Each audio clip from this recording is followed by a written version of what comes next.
So amazing. Today's topic is about marketing your blockchain project. Even if it's we definitely dive into the basics of if it's related to blockchain. But in general, I would like to say that marketing is an overwhelming idea for everything that we do. So today, when we talk about marketing your blockchain project, first of all, I would like to say the things that have worked for me.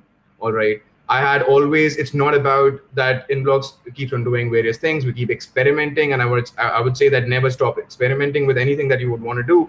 Marketing is not a recipe or the run of the mill thing that you can straight away pick it up from somewhere and establish your products. I see so many ads. I see so many ads on Instagram and LinkedIn and Facebook and YouTube, where all these marketeers keep coming in and be like, you just follow this routine and then you get rich and then you have these many kind of sales and this, that, the other. Don't consider those things to be apt or marketing in a nutshell. That's not marketing. That is just selling a certain thing to a certain type of audience. That is the basics of anything. I would not be selling a comb to a bald guy. Everyone knows this. Let's grow up. Let's move forward to understanding what that bald guy needs first, right? So anything to do with marketing is to basically understand that what purpose was set that has to be marketed, or people need to get associated with that purpose. And then what does that purpose offer ultimately to people so that they actually can come and claim it or enact or engage with it.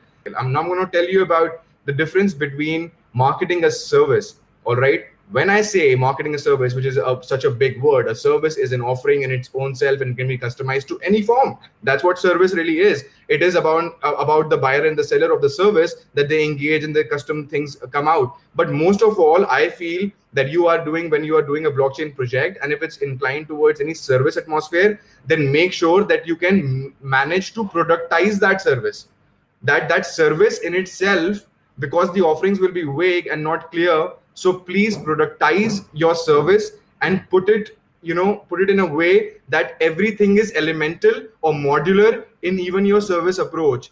And I hope that Matic service is what Matic serves the projects that come onto the decentralized application ecosystem and are facing challenges to scale. That's the service that they can offer. They have productized that in one single line. That's amazing. It's sold $50 million market cap guaranteed. So people who can productize their service will have an edge over others who will just keep on saying that my service is this and I try to sell my service all the time, because people need to be object oriented. A client comes to you with an objective, goes back with a return on the objectives.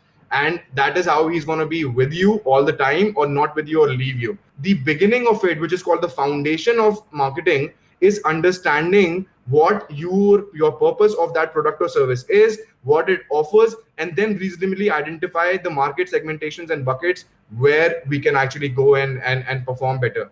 In this world, you are always, there is no right and wrong. You're always, if you want to be in the ecosystem, if you want to be in an industry, don't fear the competitor. Be a better marketeer. Say things better. So now I'm coming to the last thing and the basic thing. All right. All of this was like kind of, I would say, a precursor to what I'm going to say now. And if anyone wants to follow this, any business can work. I would say any business, any project can work on simple principles, 4 principles. All right. Once you know that you have done your purpose and you know the offerings, so now need to know the first C. The first C is customer. All right. The first C that you want to know after purpose and offering is who is your customer. And please don't make me sound like a illogical guy, because customer is also a business. You can be into a B2B segment, a customer is business, or else you can be in the retail segment where your customer is a customer. Let's just understand who they are. That's the first step of marketing. After you've done establishing your products and offerings in a 1 page or 2 page or 5 page, I don't know. And then once you do the community, the second part is called communication. This is the part where you start aligning your messaging routes, aligning what needs to be done for whom, what needs to be said to whom, because you're going to sell an Apple to everyone. Do you think an Apple sells the same way that it sells to, let's say, a Microsoft? When they go into Microsoft, they obviously align it differently than when they sell outside in the real world. because Microsoft is already Microsoft is a big company, and obviously they make operating system. It doesn't mean that they don't use Macintosh, because the design team uses Macintosh right now as well. So that is why the communication of Apple would change entirely of who the community would be. So according to community, please make sure that you have templatized your communication pattern, addressing to the creative routes and messaging that is needed to communicate the entire message to the community in the best form and way possible. That's called, second is communication. The third, and I would say third is very, very important, is called creation. All right. The third C is creation. When you have identified communities, and these communities are not individuals, but rather an association of persons, such as Reddit groups and Reddit threads and Medium channels and Telegram groups and WhatsApp groups and Facebook groups and LinkedIn groups, and all of these places that you've identified that your community exists in, you have to start creating information so that other community members feel that you have addressed on some issue topic, and you can learn this beautifully done by Matic. And the last thing, fourth, is the last C that I say, and I said this before when I started Inblox. Before Inblox was called something else, and I was doing this thing, and I still I kind of remember it, and that's why I'm relaying this information to you. And the fourth thing is the end of it. That's the game changer. That's the end. It's called collaboration.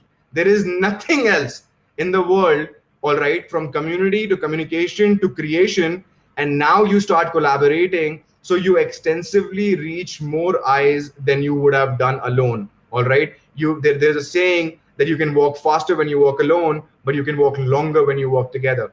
And that is the beauty of collaboration. Collaboration is always, and the key to collaboration is synergy, cross synergy. If you can manage the purpose and offering, what I told you before, the 4 C's, if you can manage the purpose and offering, your collaboration cycles will be so full, the pipelines will be so full, that you will now be gauging what the best way to, which is the best collaboration, and you'll be having an opportunity list so big that you'll be like, yeah, this works for me, that works for me, this works for me. And please have some level of faith with your partners, and please have some level of trust that they are not trying to skim you off, they're not trying to utilize you. You are utilizing them. It's a handshake, dude. When you're utilizing them, they're utilizing you. Just don't get on exploiting someone. That would ruin the collaboration. And then so that's what I want to say. And I'm exciting and interestful. I would like to if you guys liked it, then I would like to see a thumbs up or something like that. And thank you so much.